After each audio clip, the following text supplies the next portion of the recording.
Translation. When the Kumaras, although by far the fittest persons, were thus forbidden entrance by the two chief doorkeepers of Sri Hare, while other divinities looked on, their eyes suddenly turned red because of anger, due to their great eagerness to see their most beloved master Sri Hare, the Personality of Godhead.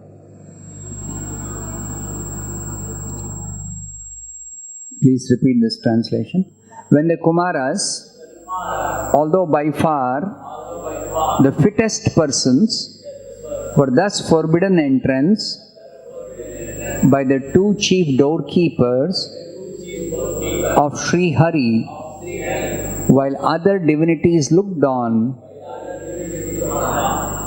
their eyes suddenly turned red because of anger, due to their great eagerness to see their most beloved master, Sri Hare, the Personality of Godhead.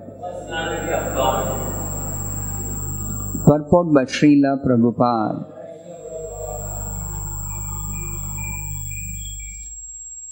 According to the Vedic system, a sannyasi, a person in the renounced order of life, is dressed in saffron-colored garments. This saffron dress is practically a passport for the mendicant and sannyasi to go anywhere. The sannyasi's duty is to enlighten people in Krishna consciousness. Those in the renounced order of life have no other business but preaching the glories and supremacy of the Supreme Personality of Godhead. Therefore, the Vedic sociological conception is that a sannyasi should not be restricted. He is allowed to go anywhere and everywhere he wants, and he is not refused any gift he might demand from a householder. The four Kumaras came to see the Supreme Personality of Godhead Narayana. The word suhṛttama, best of all friends, is important. As Lord Krishna states in the Bhagavad Gita, He is the best friend of all living entities. Suhṛdam sarvabhutanam. No one can be a greater well-wishing friend to any living entity than the Supreme Personality of Godhead. He is so kindly disposed towards everyone that in spite of our completely forgetting our relationship with the Supreme Lord, He comes Himself, sometimes personally as Lord Krishna appeared on this earth, and sometimes as His devotee, as did Lord Chaitanya Mahaprabhu, and sometimes He sends His bona fide devotees to reclaim all the fallen souls. Therefore, He is the greatest well-wishing friend of everyone, and the Kumaras wanted to see Him. The doorkeepers should have known that the four sages had no other business, and therefore to restrict them from entering the palace was not apt. In this verse, it is figuratively stated that the younger brother of desire suddenly appeared in person when the sages were forbidden to see their most beloved Personality of Godhead. The younger brother of desire is anger. If one's desire is not fulfilled, the younger brother anger follows. Here we can mark that even great saintly persons like the Kumaras were also angry, but they were not angry for their personal interests. They were angry because they were forbidden to enter the palace to see the Personality of Godhead. Therefore, the theory that in the perfectional stage one should not have anger is not supported in this verse. Anger will continue even in the liberated stage.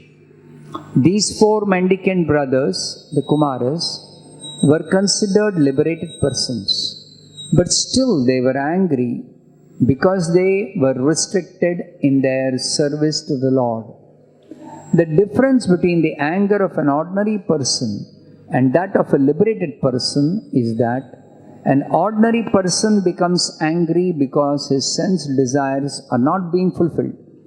Whereas a liberated person like the Kumaras becomes angry when restricted in the discharge of duties for serving the Supreme Personality of Godhead. In the previous verse, it has been clearly mentioned that the Kumaras were liberated persons. Viditātma tattva means one who understands the truth of self-realization. One who does not understand the truth of self-realization is called ignorant. But one who understands the self, the super self, their interrelation and activities in self-realization is called Viditātma tattva. Although the Kumaras were already liberated persons, they nevertheless became angry. This point is very important.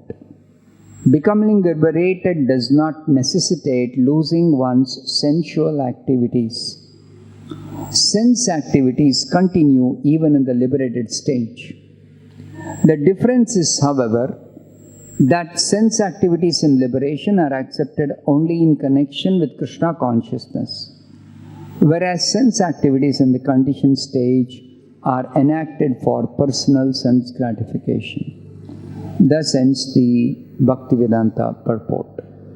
Om Ajnanatimmirandasya Jnananjana-shalakaya Yena Tasmai Shri Gurave Namaha Nama Om Vishnu Padaya Krishna Preshtaya Bhutale Srimate Bhaktivedanta Swamin Niti Namine Namaste Sarasvate Deve Gauravani Pracharine Nirvishesha Shunyavadi Paschatya Deshatarine Jaya Shri Krishna Chaitanya Prabhu Nityananda Shri Advaita Gadadhara Shri Vasadi Gaura Bhakta Vrinda Hare Krishna Krishna Krishna Hare Hare Rama Rama Rama Hare Hare. Very interesting verse which describes Kumaras who are liberated souls in Vaikuṇṭha. They are becoming angry. Most unusual.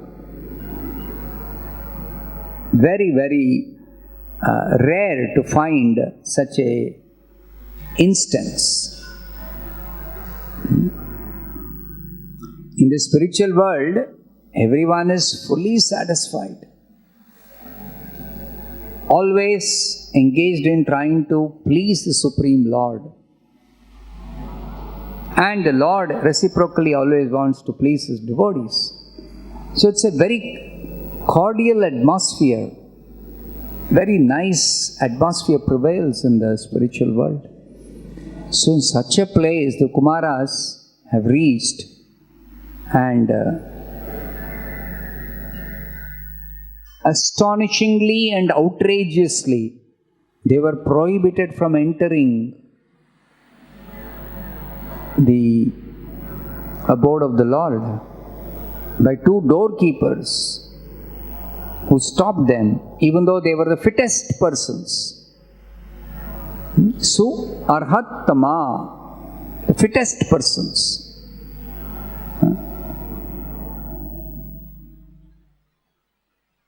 And the Lord is described as the best well-wisher. Suhṛttama. Suhṛttama. He is the topmost well-wisher of everyone, and more so of his devotees. So these Kumaras are very eager to see their most beloved master. Most beloved master, Sri Hare, the Supreme Personality of Godhead. But they were stopped by the doorkeepers.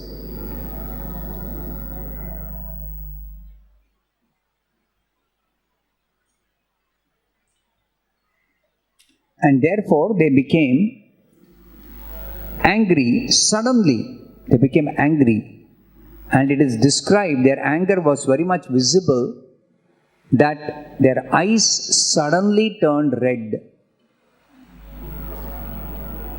The Vaikuṇṭha Nivasis, their eyes are naturally red. But generally in the material world, we don't see somebody with red eyes except when they become angry or they have some problem with the eye. Otherwise, we don't see red eyes. Somebody with red eyes.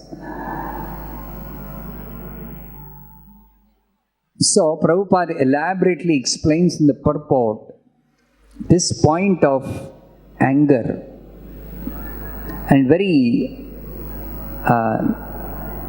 poetic description. Kāma-anujena, sudden appearance of the younger brother of desire in the personality of the Kumaras.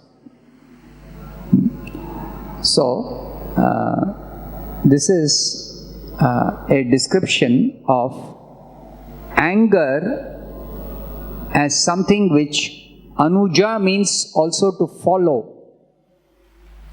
Lakshmana is Rama Anuja. So both the meanings are valid. Anuja means younger brother. Anuja. Ja means one who takes birth. Anu means afterwards, following.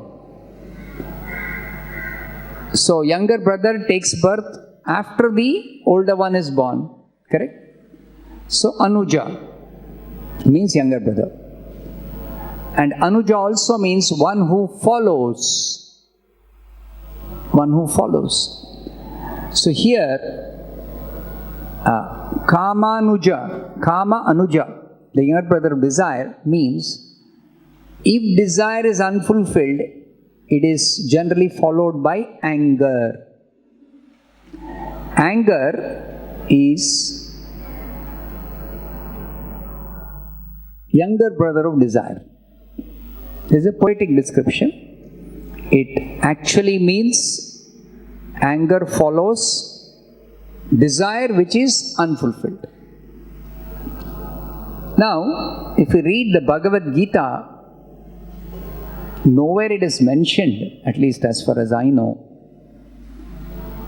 that anger exists in the liberated state, and that is a pure emotion that is not described in the Bhagavad Gita. Is it there somewhere in the Bhagavad Gita?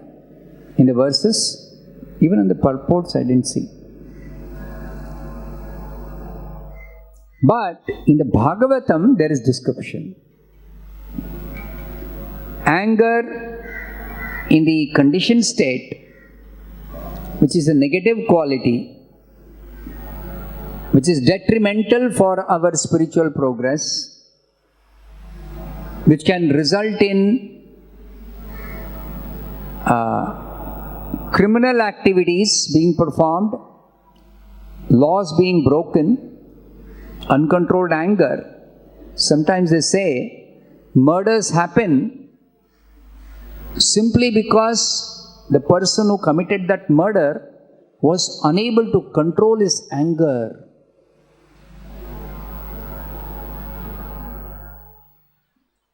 So, and among devotees, what happens? If anger is uncontrolled, especially by neophyte devotees, uncontrolled anger may lead to Vaishnava aparadha, being committed by the neophyte who becomes angry. So, anger in the conditioned state is very, very negative quality. It's very negative quality. But in the liberated state, anger is one of the many spiritual emotions. If you carefully study the 12 kinds of loving relationships, love is expressed indirectly in 7 ways. In anger there is love. Raudra, rasa. 12 kinds of rasa. 5 are primary rasas. 7 secondary rasas. Sometimes Radharani becomes angry with Krishna. That anger is out of love for Krishna. It is out of love for Krishna. So in that anger also there is love. But that love is always in the liberated state. There is no question of love in the conditioned state. In the conditioned state, love is reflected as lust. Prema is reflected as, pervertedly reflected as kama. So in the Chaitanya Charitamrita, Krishnadas Kaviraj Goswami distinguishes between kama and prema. What is the definition of kama he gives, and what is the definition of prema? Atmendriya, priti, vancha, that's called kama. A strong desire to satisfy my own senses is called kāma, is called lust. And a very strong desire to please Krishna's senses, Krishnendriya priti vancha prema namadhare. It is called prema, it is called love. So prema is the strong desire to please Krishna's senses. So in prema, in trying to please Krishna, in trying to satisfy Krishna, sometimes when there is an obstacle, then there could be anger, even in the liberated state. And that's exactly what is happening here. The Kumaras are liberated personalities. They're very eager to see their beloved, most beloved master, the Supreme Personality of Godhead, Sri Hare, and they're being stopped. Though they are the most qualified persons, fittest persons, to approach and have darshan. So, it is described here, this extraordinary incident in this section of the Bhagavatam, to help us understand what is this anger in the liberated state. So elaborately Prabhupada describes. First of all, Prabhupada says, according to the Vedic system, a sannyasi, a person in renounced order of life, is dressed in saffron-colored garments. This is the Vedic culture. That saffron color indicates the person is in the renounced order. Of course, now Vedic culture is not so much followed. Somebody wants to go to Ayyappa temple and has taken some kind of vow to follow some rules. So then they wear saffron. Sometimes they wear black. Some of them wear red. Some of them wear saffron, like that. So, but strictly in the Vedic culture, except sannyasis, nobody dresses in saffron-colored garments. It's reserved for sannyasis. Now, that is because this saffron dress is practically a passport for the mendicant and sannyasi to go anywhere. He is identified as a sannyasi by his saffron dress, which means that he can go anywhere without any restriction.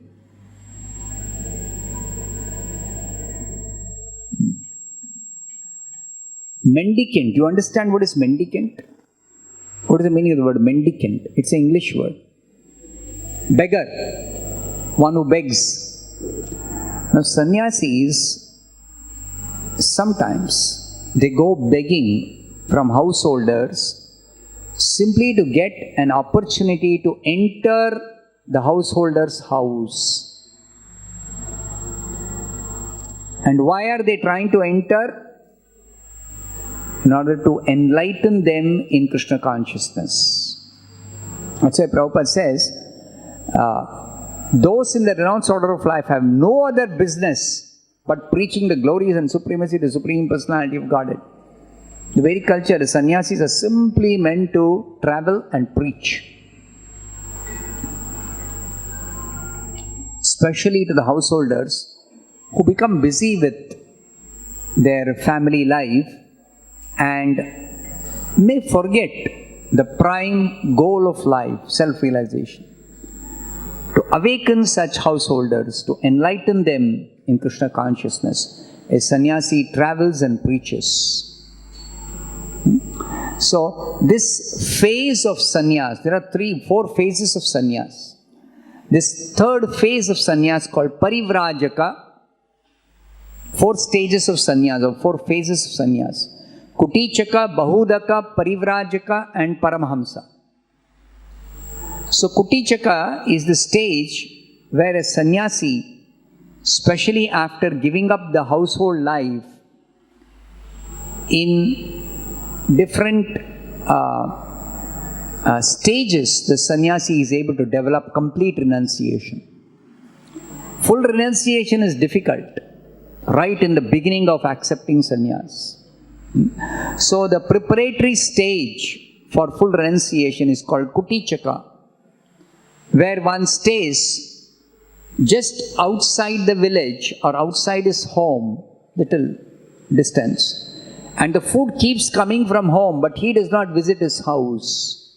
He does not maintain any connection with his former family members. They keep sending through somebody some food. So he doesn't have to go and beg. Because he is not yet accustomed to begging. He would have been living a very honorable life. He would have been earning his own livelihood. He might have been a respectable person in the society. So if a respectable person suddenly starts, especially in the same village, he starts going and begging, people think, what's wrong with this guy? Why is he begging? Of course, in the Vedic culture, they understand that sannyasis beg not because they are in want of food.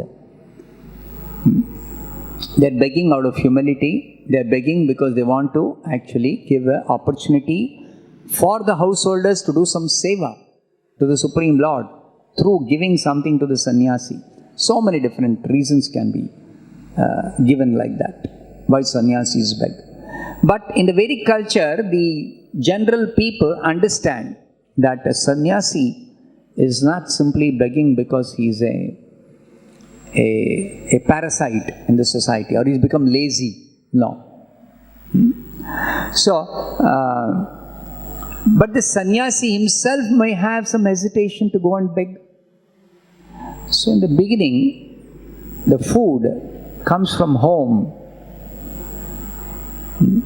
And then Bahudaka is the stage where he is now ready to not get food from home, but to go and beg little from many different houses. Madhukari it's called.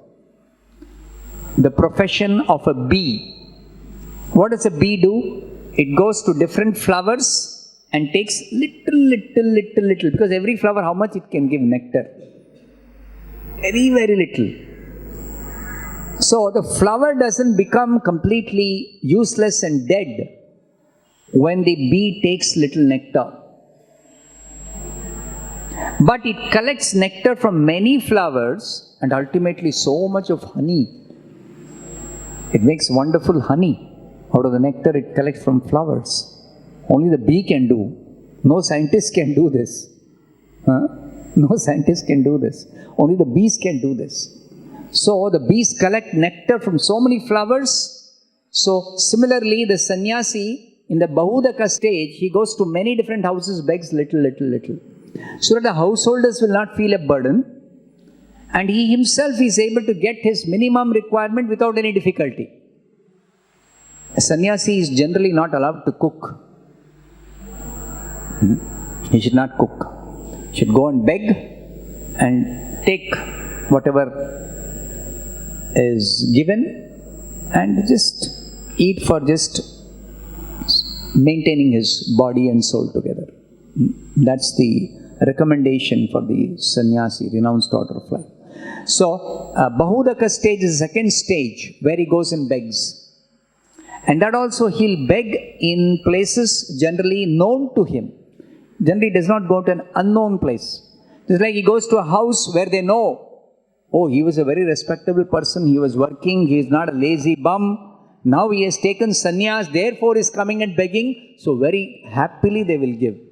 Very respectably, honorably, nicely they will give. So such places he will go and beg, he will not have any hesitation in begging. Neither he'll be refused. He'll not have difficulty in getting his some minimum requirement of food. He'll not have any hesitation. So he becomes accustomed to begging and getting whatever his minimum needs, especially food. Then after that, he is now ready to travel, even go to unknown places. Especially traveling means going to unknown places. That stage is called parivrajaka. Literally means traveling everywhere. Traveling all over the country or all over the world, as the case may be, as it is feasible. So traveling for the sake of preaching. Traveling for the sake of preaching. And by the way, accepting some food or some gift or something like that. So Prabhupada says here, a sannyasi should not be restricted, knowing very well that a sannyasi is coming to give spiritual enlightenment. With that understanding, a sannyasi is not restricted. And he is allowed to go anywhere and everywhere he wants, and he is not refused any gift he might demand from a householder. A sannyasi generally will never demand from any householder. If at all he makes a demand, it is for the benefit of the householder. It is for the benefit of the householder. Just like Narad Muni was traveling, he came across this hunter, Mrigari. You've heard this story. So this Mrigari had the habit of half killing animals. And he used to take pleasure when the animals suffer so much pain and they don't immediately die when he half kills them using his poison arrows. So Narad Muni, he saw that these poor animals, they are suffering in pain. So out of compassion for the suffering animals, Narad Muni nicely removed the arrow and then with his lotus hand, his mystic power, he touched and healed that wound, and the animal would just go away happily walking away. Oh, I am relieved now. So the hunter saw this and said, why is he bothering me? So he approached Narad Muni and said, why are you unnecessarily bothering me? If you want any gift of any skin, deer skin or tiger skin, these sadhus, no, they want some tiger skin or deer skin for their sitting and doing tapasya. So I will give you, I've got a lot of skins. So please don't disturb my business, my livelihood. Don't disturb me in my livelihood. So Narad Muni said, I have no intention of disturbing you in your livelihood. And I don't want any gift of any skin, deer skin, tiger skin, nothing. But I want to ask you one thing. What is that? As a hunter, you are supposed to kill for your livelihood. But I request you, don't half kill these animals. You fully kill them and then you take the dead animal, do whatever. Don't half kill them. So the hunter, simply by this brief association with Narad Muni, the pure devotee, powerful, spiritually powerful devotee, he began to consider the words of Narad Muni very seriously. So he asked Narad Muni, is there a difference between half killing and full killing? Narad Muni was very pleased. Such a nice question he is asking. So Narada Muni explained, killing is sinful, but half killing is very, very, very, very sinful. Half killing is very, very, very sinful.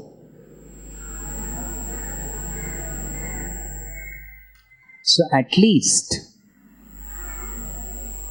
even if you kill animals, don't give them so much pain and become implicated sinfully too much. So then Brigari began to think, what a horrible occupation I am engaged in. So then he began to inquire, how can I give up this business of killing? As a hunter, I only know killing. No other way I know how to maintain myself. So then Narada Muni instructed him and he became a devotee. So the point is, Narada Muni, he didn't want anything from the hunter, but still he said, I want to beg you for something, that don't half kill the animals. So the idea is that when a sannyasi demands or begs, generally sannyasi will not beg, but if he begs or demands something from a householder or from somebody, it is for that person's spiritual benefit. So therefore, when a sannyasi asks something, he is never refused. He is never refused. And especially a householder should not refuse a gift which a sannyasi asks.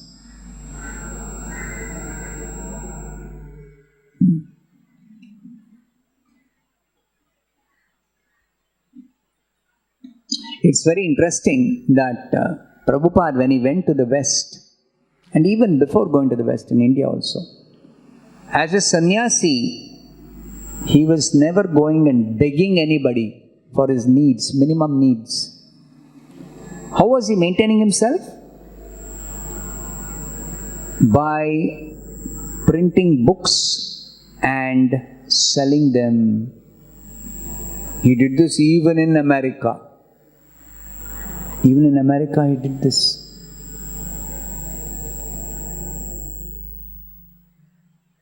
So, a sannyasi, a genuine sannyasi, will not generally ask something, because if a sannyasi begs or asks something from a householder and the householder does not give or cannot give, it is very, very inauspicious for that householder. It is very inauspicious. So sannyasi, before asking, he will think, if I ask, if he does not give, then it will be very inauspicious for him. So if he is not in a position to give or he doesn't want to give, I will not ask. So sannyasis don't ask so easily. A genuine sannyasi will not simply go and beg or ask.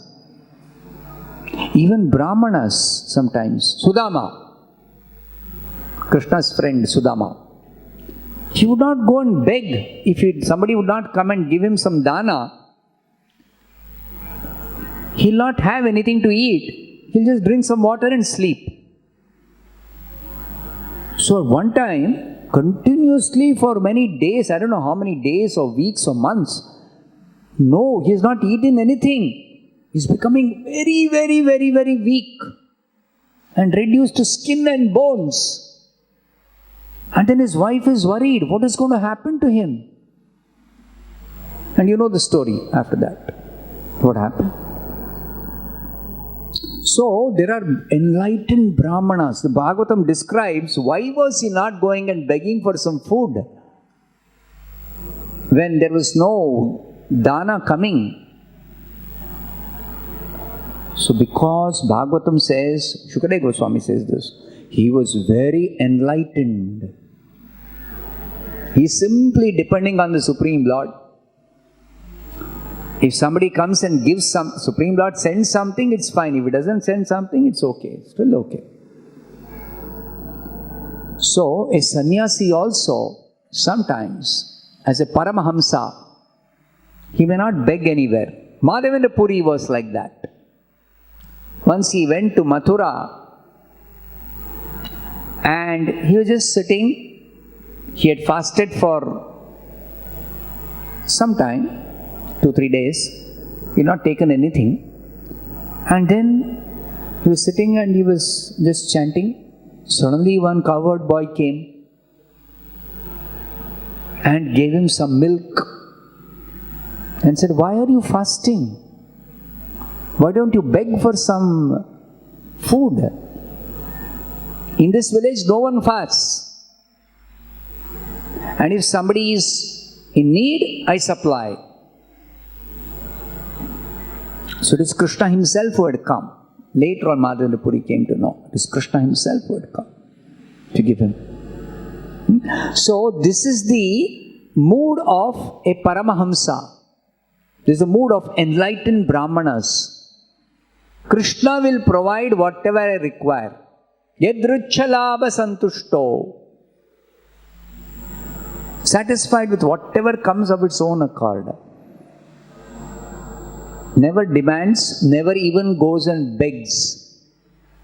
Paramahamsas are like that.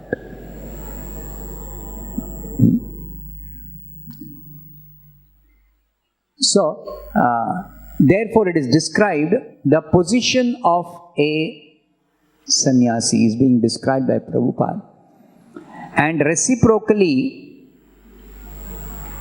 the Supreme Lord is described as suhṛttama, best of all friends, topmost well-wisher. So he is suhṛttama. So would he be not inclined or would he disallow anybody to go and see him?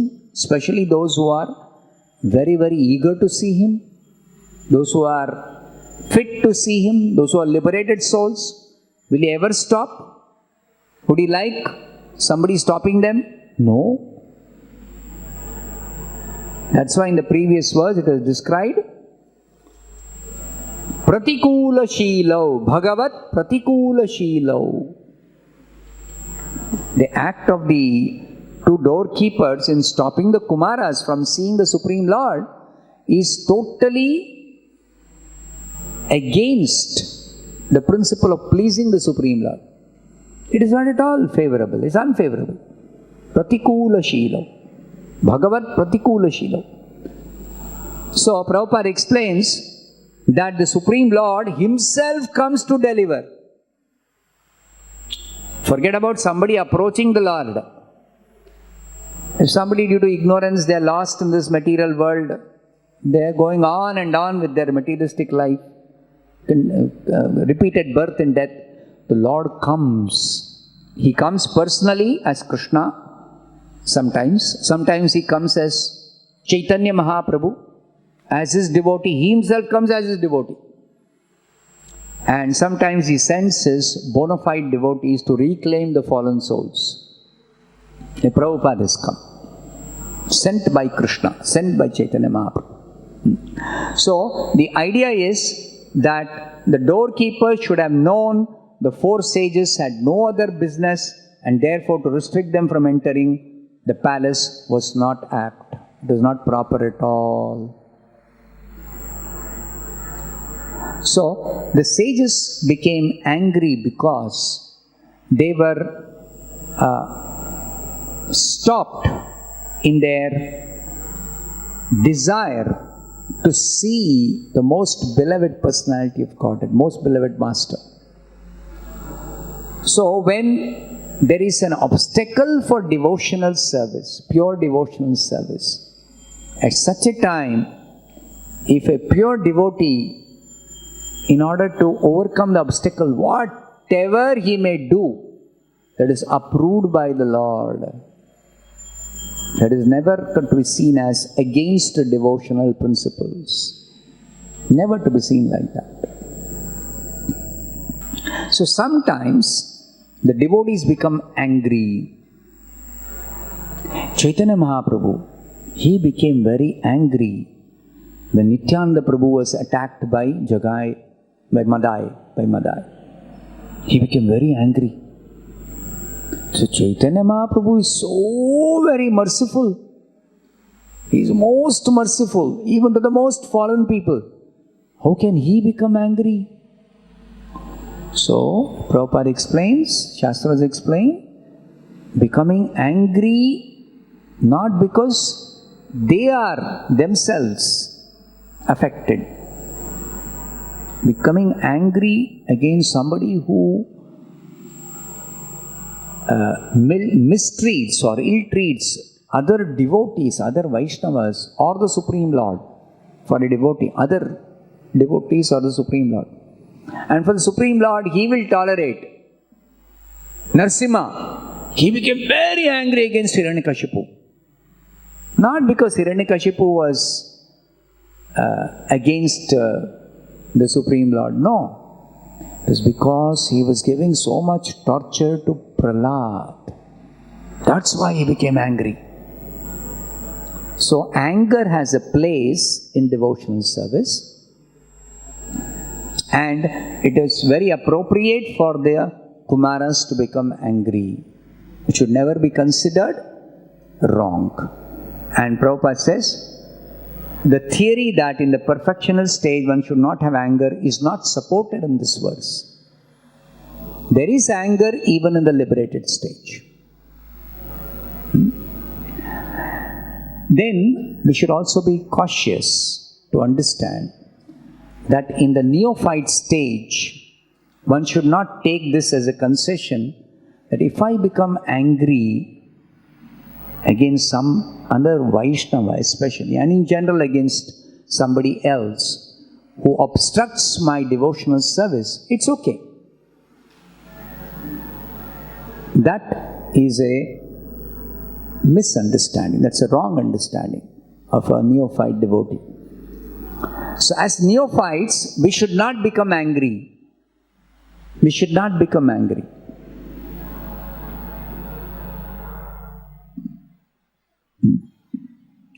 We should try to control anger. We should try to give up anger, not just control, give up anger. Neophyte devotees should not become angry. And as far as Madhyamadhikaris are concerned, they try to control anger to a very good extent. Because Madhyamadhikari is the stage when one is in the clearing stage of offenses. So accidentally a Madhyamadhikari sometimes may become angry even though he may want to control anger completely.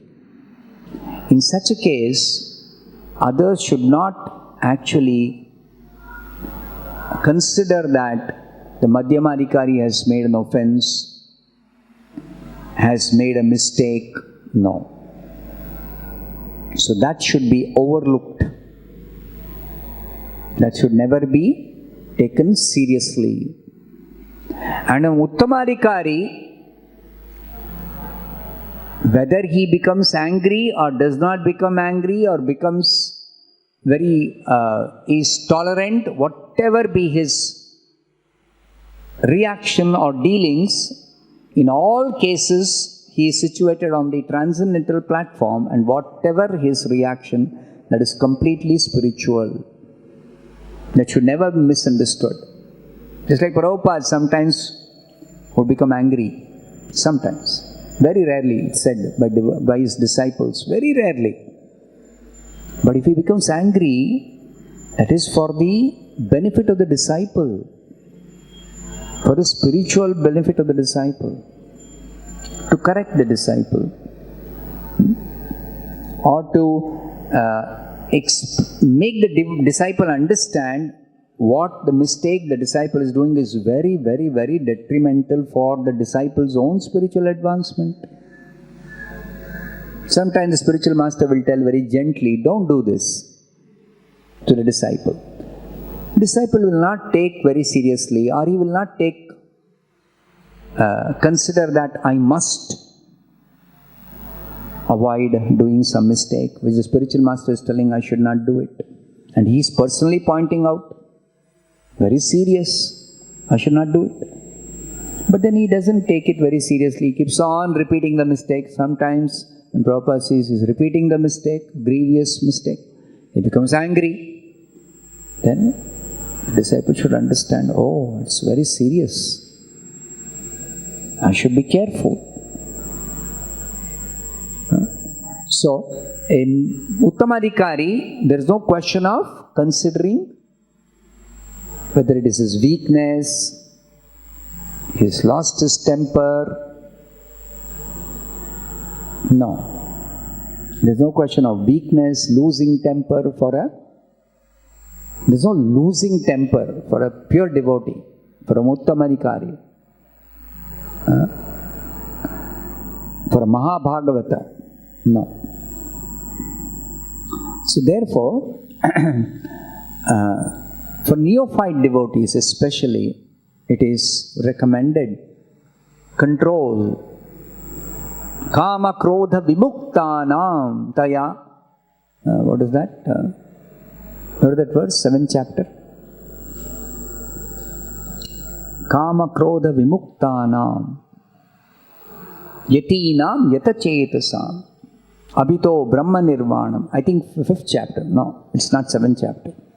5th chapter. Describing one who is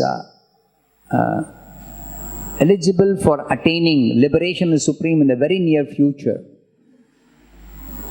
One on the progressive path of Krishna consciousness. 5th chapter. Which is the verse? 20? It's 26. Read the verse. Vidwan Gauranga.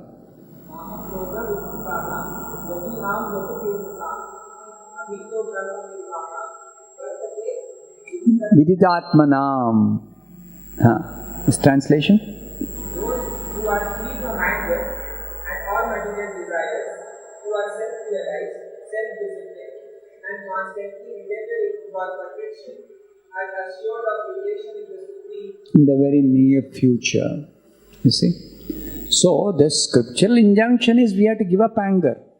To become free from anger. So there is no injunction that it's okay if you become angry when there is some obstacle for your devotion and service. That also, you should remember that these doorkeepers normally would not have become angry at all at the even if, let us say, the Kumaras were not fit to enter, let us say, argument's sake, still there was no reason for the doorkeepers to have become agitated. It is described, no? They were breathing heavily and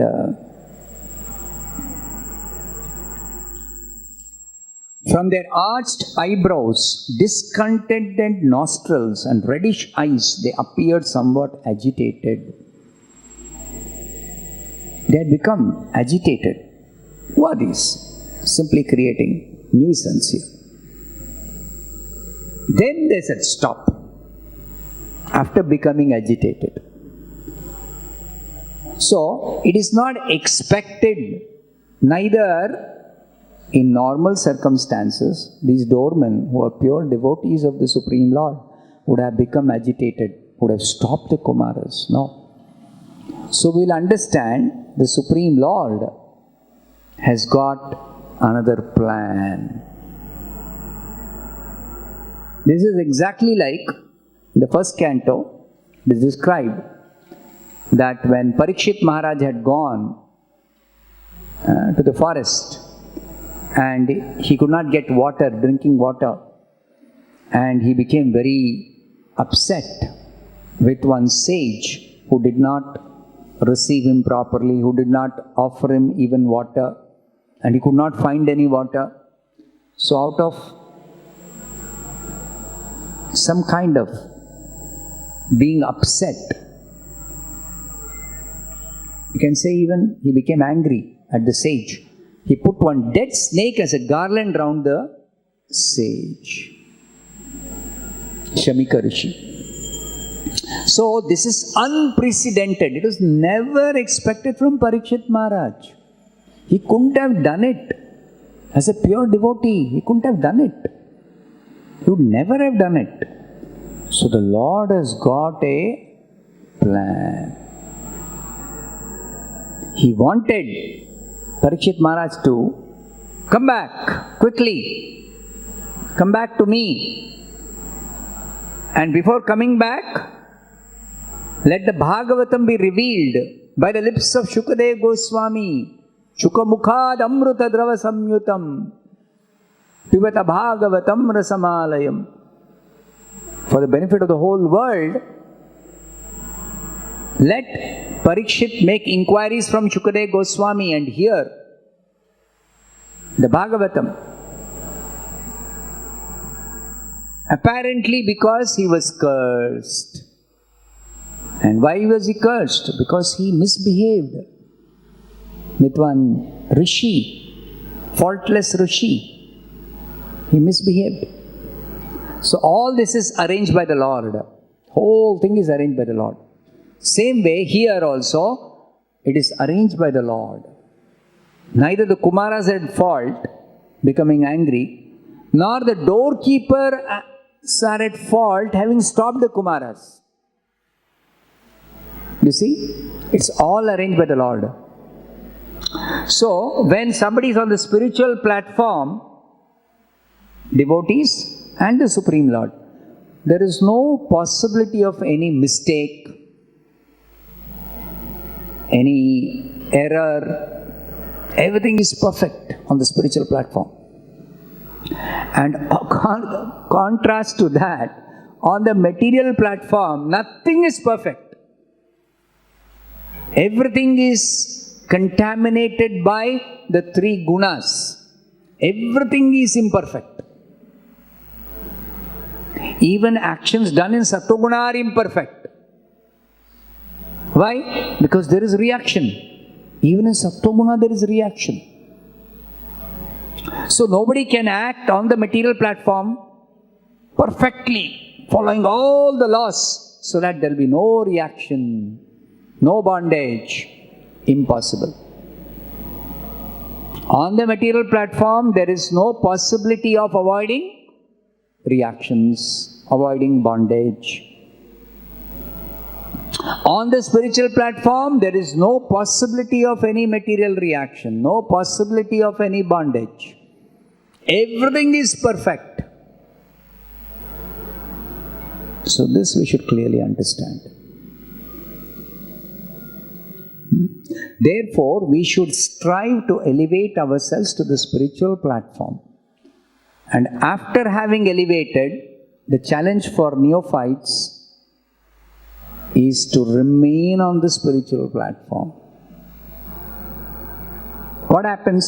We can elevate ourselves by nicely chanting Hare Krishna, Krishna Krishna, Hare Hare. But afterwards we come down. Or something happens, we can't continue our consciousness of chanting or devotional service to the Supreme Lord. To be able to maintain that consciousness, devotional consciousness, is the challenge for us. So therefore, Chaitanya Mahaprabhu suggests that you chant constantly to remain on the spiritual platform. And to chant constantly is not easy either. For the holy name to appear on the tongue, according to Devahuti, she says, whose tongue the name will appear? Somebody who has done lot of tapasya, done all kinds of pious activities, all kinds of Vedic study. Only on their tongue the name can appear. So the name to appear on the tongue, and that too constantly, Chaitanya Mahaprabhu says, become humble. Humbler than a blade of grass. More tolerant than a tree. Tree is very, very tolerant. Blade of grass is very, very humble. But You have to become humbler than a blade of grass. Very, very humble. And the example is there. Haridas Thakur, Raghunath Das Goswami, all devotees of Chaitanya, his associates particularly, very, very humble. All the 6 Goswamis, very humble. So that humility is required, tolerance is required. Then you can chant constantly. And by chanting constantly, you can remain on the spiritual platform. And very quickly you will get purified. On the spiritual platform, there will be no kama, krodha, lobha, moha, mada, matsarya. Nothing will be there. There is no kama. On the spiritual platform. What appears like kama or krodha on the spiritual platform is not kama, krodha of the material variety. No. Kama becomes prema on the spiritual platform. Krodha also, what appears like krodha on the spiritual platform, it becomes a cause for devotional service to the Lord. It attracts the attention of the Lord. Such emotions result in devotional service. The later verses of this chapter. I'll stop here. Any questions? Give him the mic, please.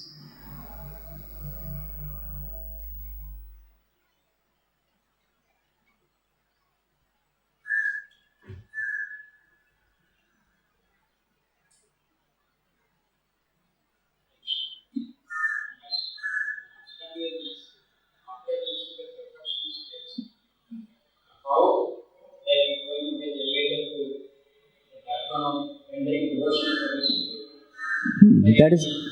That is explained, no? In the Bhagavad Gita. What does Krishna say in the Bhagavad Gita? 12th chapter.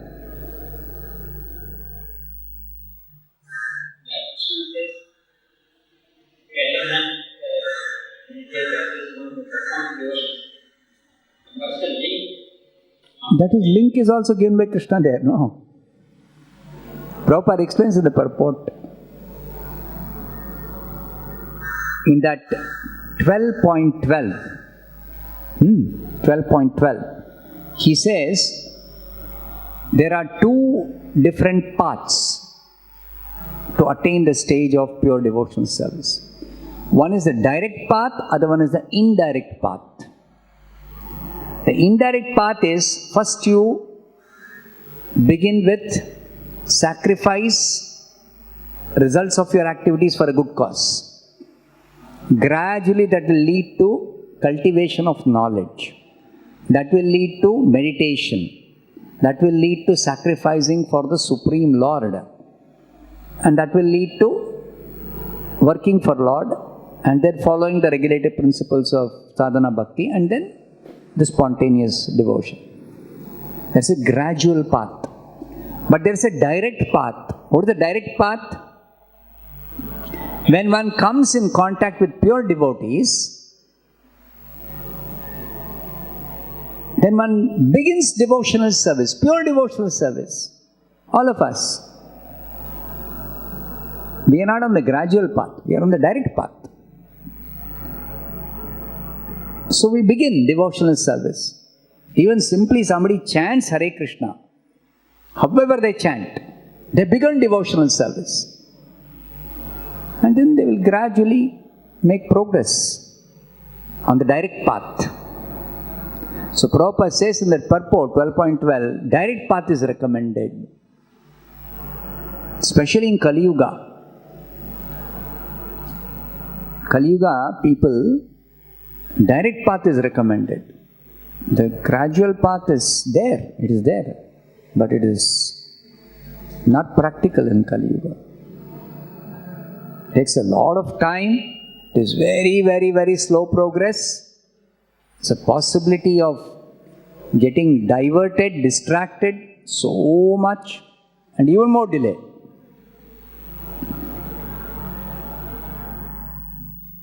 So, for the Ashtanga yogis, the gradual path. Ashtanga yogi, Jnana yogi, all gradual path. Bhakti yogis, direct path.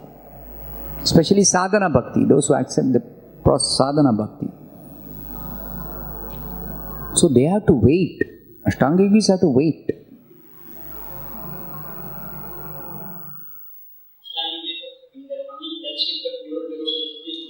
Only then they can take up pure devotional service. Anybody.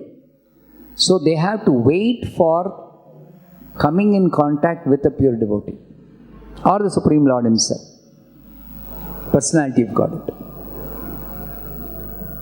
Then they are able to accept pure devotional path, pure devotional service. Then they become devotees. The Kumaras, it is said, they were impersonalists before. But when they contacted the Lord, immediately they became devotees. Immediately.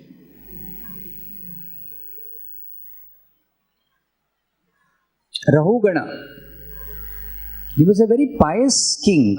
Very pious king. In fact, he was traveling when he met Jadabharata. Accidentally met. He was traveling to... Where was he traveling to? Kapilashrama. In order to make spiritual inquiries.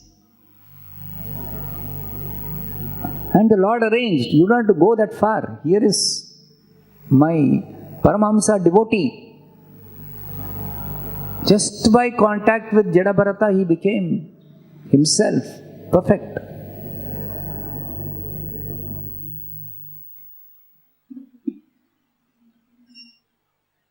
So, meeting a pure devotee or meeting the Supreme Lord, for somebody who is on the path, or even not on the path also, it's okay sometimes, not on the path necessarily of devotional service. The fortunate souls to accept pure devotional service when they come across a pure devotee or come across the Supreme Lord, come in contact with the Supreme Lord or His pure devotees. And the only reason the Supreme Lord appears in this world actually is to distribute this pure devotional service. Only purpose such pure devotees like Prabhupada come is to distribute this pure devotional service. No other purpose. Because the Lord comes, as Bhagavad Gita he says, Paritranaya sadhunam vinashaya cha dushkratam dharma samsthapanarthaya. Prabhupada explains, the prime purpose is Paritranaya sadhunam, deliver his devotees, to protect his devotees, to please his devotees. That is the prime purpose. Other things can be accomplished by so many other methods, by his agents. He doesn't have to personally come. Any other question? 9:30.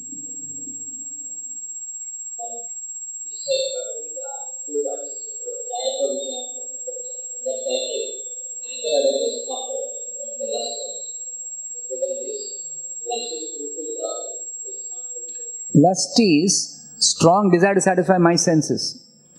So lust, when it is fulfilled, lusty desires, it leads to greed. And greed is something that can never be satisfied. So greed will lead to anger. If lust is anyway unfulfilled, it will lead to anger. But in between there can be greed. Due to some good karma, somebody's lusty desires are fulfilled. Then that lusty desires being fulfilled leads to increased demands. More. And there's no limit to how much they may want.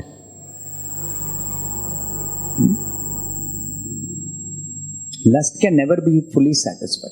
Never. That's why in the 3rd chapter, Krishna describes that lust is like a fire which burns and consumes the person completely. There is a verse, a series of verses beginning with describing lust. You study that carefully, the nature of lust.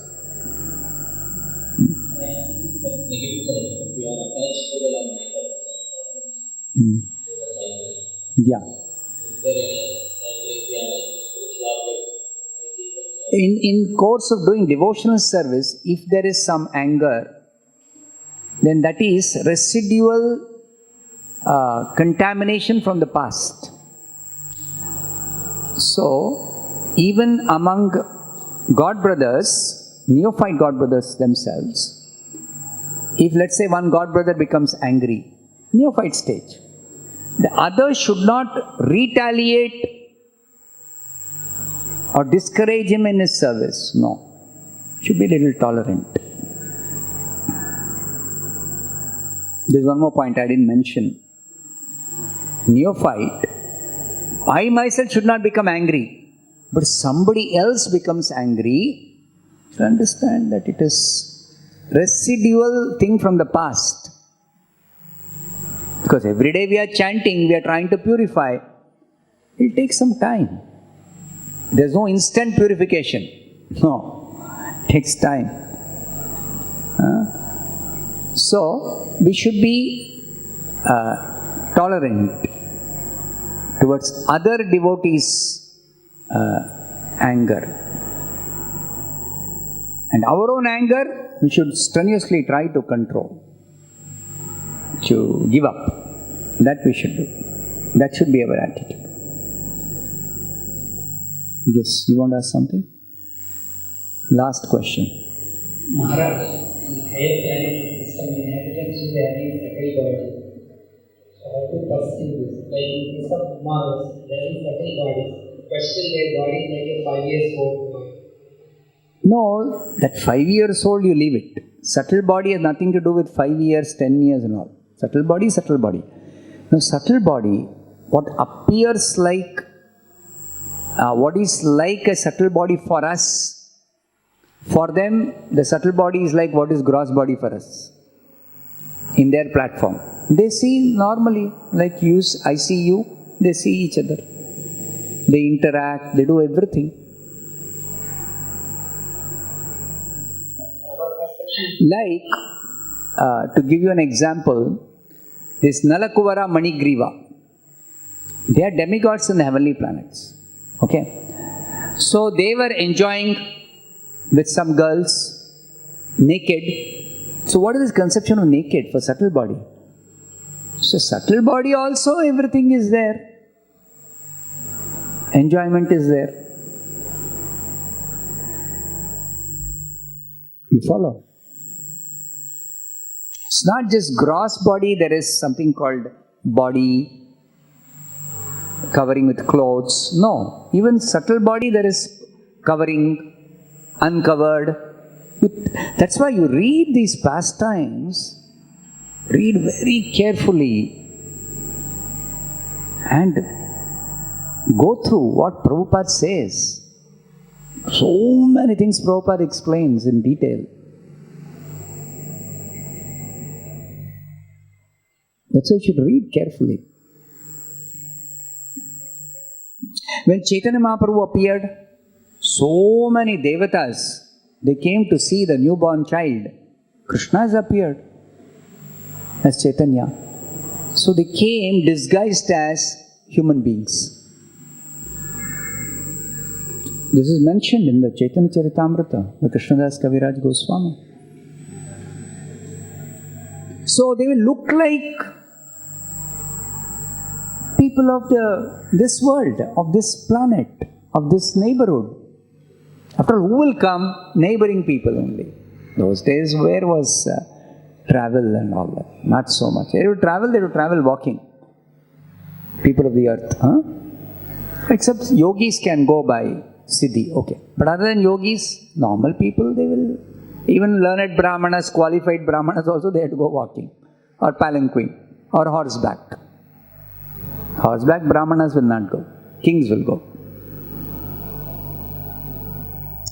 So, they come, they see, they go. Nobody can make out who they are. That's also what Krishnadas Kaviraj Goswami says. Nobody could make out who was coming, who was going. Demigods, disguised as humans, were coming and going.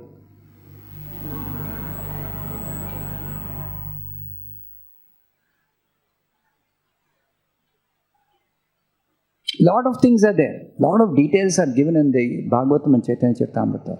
Please read very, very carefully. So, for them, they are like, they're seeing people, they're seeing women, they're seeing men, they're seeing, if they have a desire for enjoying, they're seeing, oh, this is enjoyable. This apsara is very beautiful. They also have relative beauty like that. They also have. It's a relative world. Everywhere there is relativity.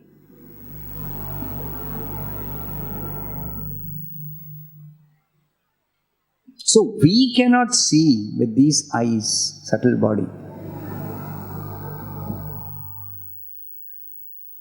But they can see gross body, they can see subtle body. Both they can see.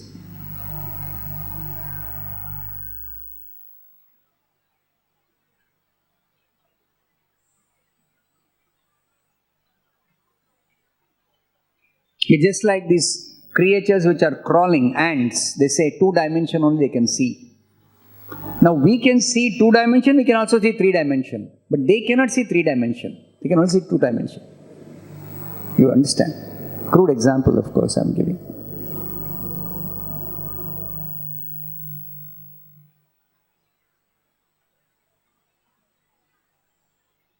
So the demigods are in higher dimensions of existence. Which in the lower dimensions, they can perceive. Earthly dimension, they can perceive. But we cannot perceive their dimension until we become eligible to go there or acquire that power. Yogis have that power. So they can see. They can perceive. They can travel. They can see. But ordinary people, any person of this earth planet cannot. Okay, we'll stop. Krantara Srimad Bhagavatam ki jai, Srila Prabhupada ki jai.